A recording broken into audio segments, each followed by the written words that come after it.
Да, не или може би на книгите, които прочетох от януари до март месец включително. Започвам с Моят филадом на Майк Викинг. Определено да, много ми допадна и писателя, и книгата. Изкуство на датския начин на живот, пак на Майк Викинг. Отново да, много ми допадна. Стъпки в пясъка, може би към не, по-скоро. Среща с огъня, може би към да, бих казала. Дан Браун, Шифрът на Леонардо, да. Градинарите смъртта на Георги Господинов, да. Нощ в Лисабон на Ремарк, определено да. След края на Клеер Макинтош, да, въпреки че е много тежка книга. Жестока любов на Колин Хувър, отново да. Да откриеш пепеляшка, може би към да.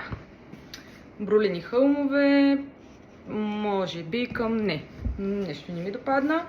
И Дан Браун, Тайната на тайните, да. Март месец още не е свършил, в момента ще играчът, но предполагам, че няма да успея да завърша книгата до края на месеца. За сега съм, може би, към не.